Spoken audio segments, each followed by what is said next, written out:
guys, it's Sarah Elizabeth. Welcome back to my channel where we talk about a whole lot of. Whenever I turn my camera on, all of a sudden, I don't know English and I have an accent. I don't know what the accent was. That was like Brazilian or something, or some kind of, I don't know, Indian or something going on there. Anyway, hi guys, it's Sarah Elizabeth. Welcome back to my channel where we talk about a whole lot of life and a whole lot of Jesus. We also talk about other things, but those could probably fall under the category of life, which still falls under the category of Jesus because Jesus is the way, the truth, and the life, okay?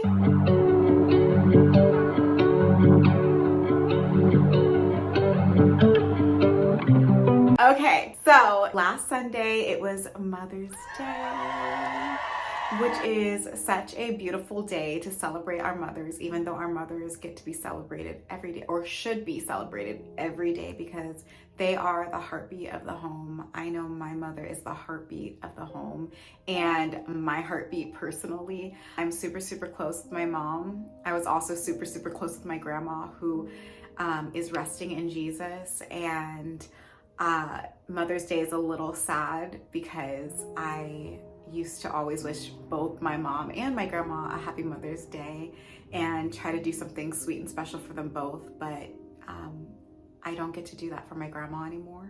But I do get to do that for my mom, and I feel so blessed to be able to.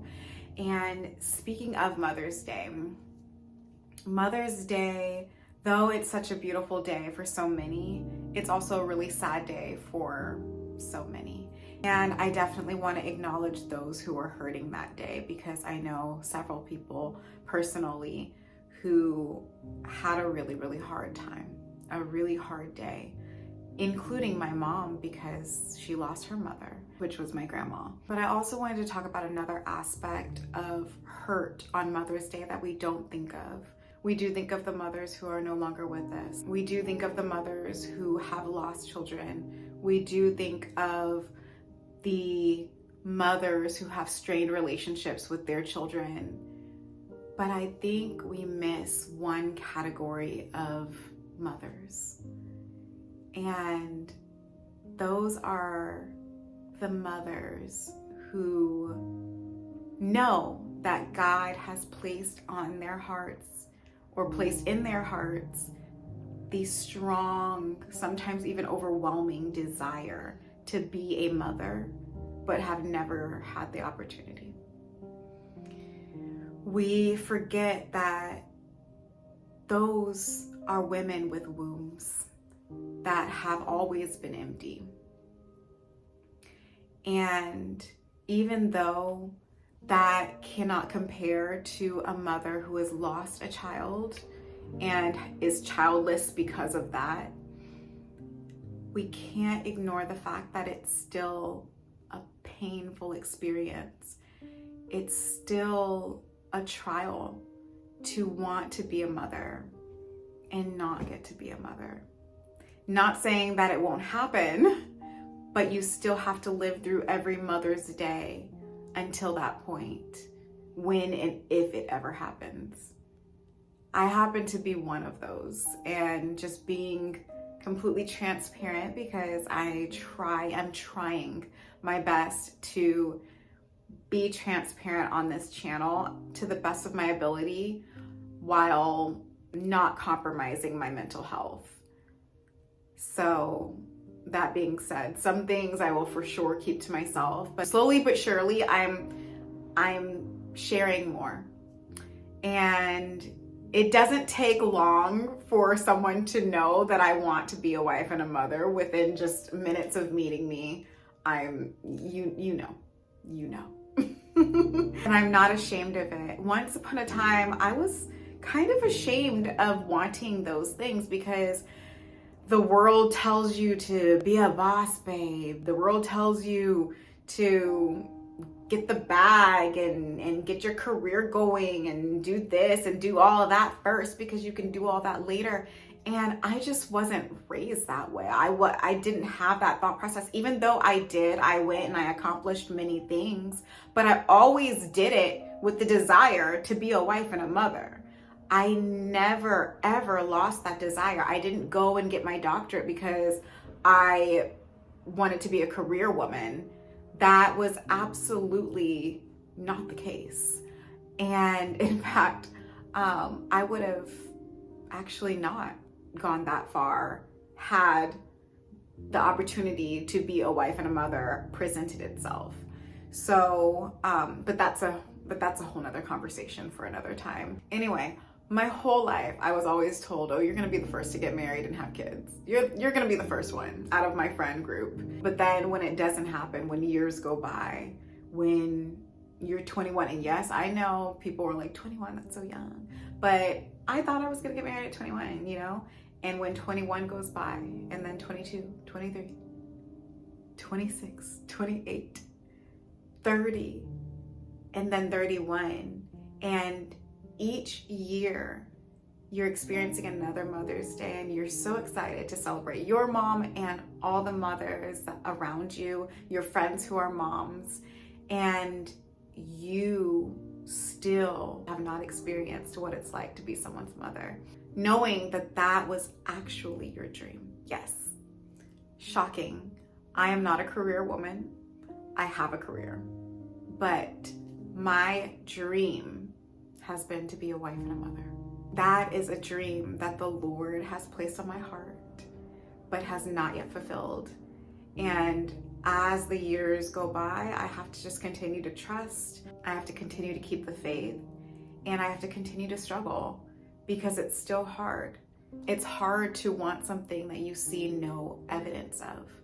There's no fruit. It's one thing when a mother is expecting, you know, she's growing this human in her body, and she knows someday she's gonna meet that child. She's gonna meet that baby. She's gonna meet the product of love, hopefully of love. And she knows that she will be a mother. She knows it actually is going to happen for her.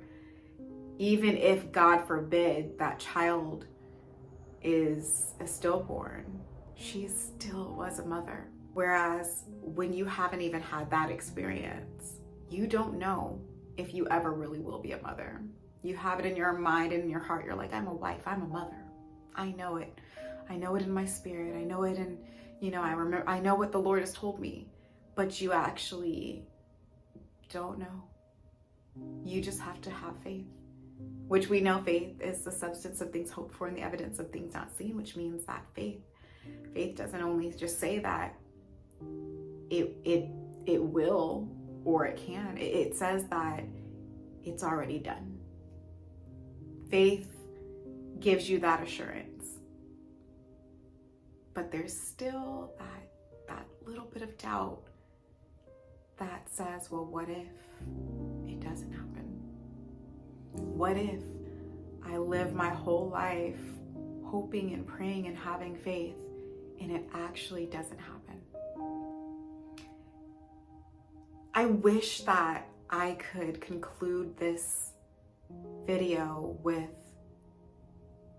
tools to combat those thought processes. But at this moment, I don't. At this moment, I am just sharing some unfiltered thoughts that I have and that I'm still working through. I believe God, I trust Him, but sometimes I do question Him, and I question His timing. I don't know the future. I don't know God's will. All I know is that God's will is the best way, and He knows the best because He does see the begin from the ending, the end from the beginning. He does know what the future holds. He does know what trials we'll face. He knows our threshold. He knows what we can and cannot handle. He also knows His own timing. And I know that my job is simply to trust and understand that God is God. I am not. He knows best. And I can rest assured that He's not going to allow me to wait and struggle and hope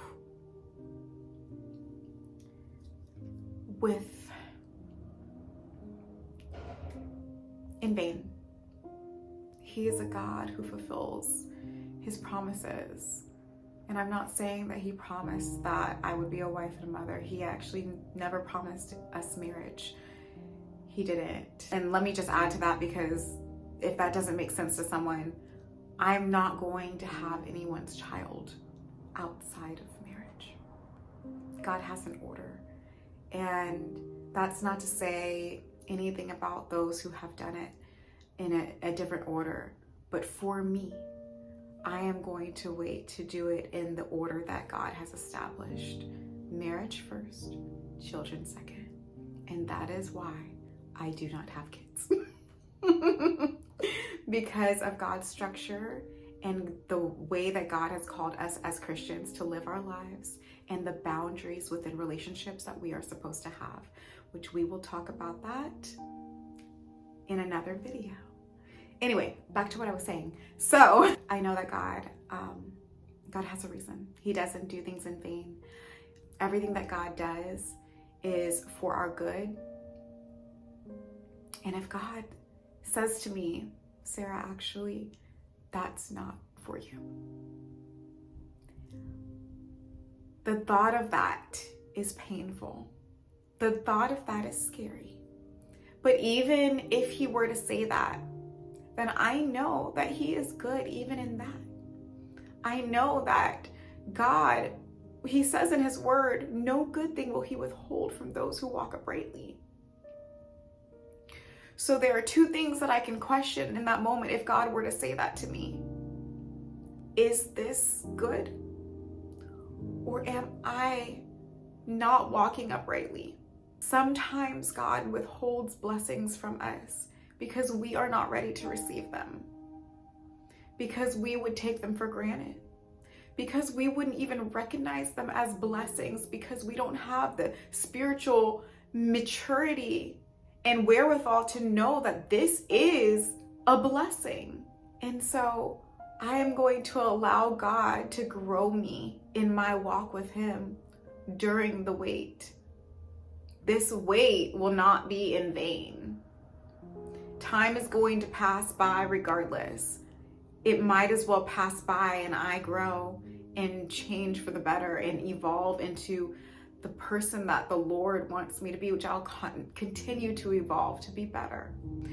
When God gives us the blessings, when God gives us the things that we prayed for, we want to be ready to receive them. In the past, I have made idols out of people that I may have been dating or I wanted to date or whatever it may have been. And God always removed them. And I promised God, I'm not making an idol out of a relationship anymore. I'm not making an idol out of a human anymore.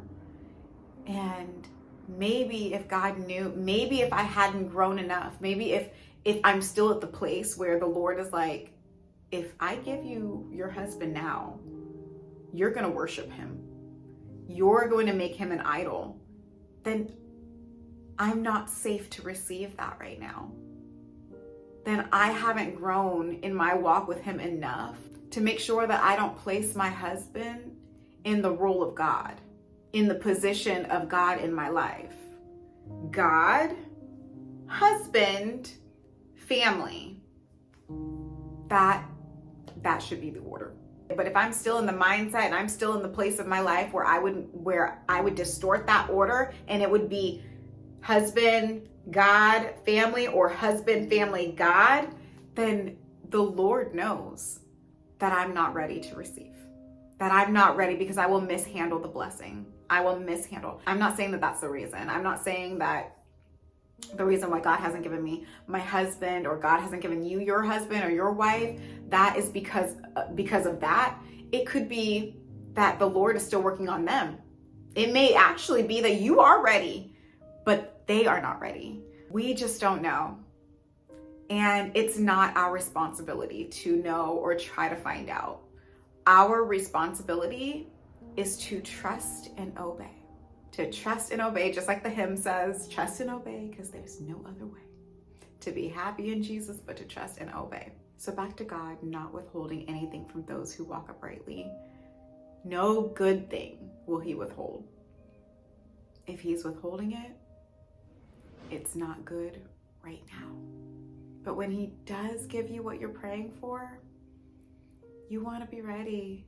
He wants you to be ready. He wants me to be ready. He wants us to be ready so that we cherish the blessing and we can recognize that it is from God and we give glory where glory is due.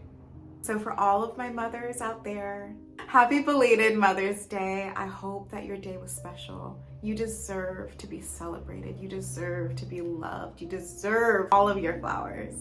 And for those of us who feel in our spirit that we are mothers, even though we do not have children, stay faithful, stay prayerful, stay hopeful, and rest on the promises of God. Not that he will give us children or give us a spouse, but the promises that he won't withhold anything good from those who walk uprightly. So focus on walking uprightly, because that is our responsibility, to make sure that we are living a life that is pleasing to God, even when it may not be the life that we think that we want or that we would change if we were given the opportunity, because God knows best. As always, Sarah Elizabeth.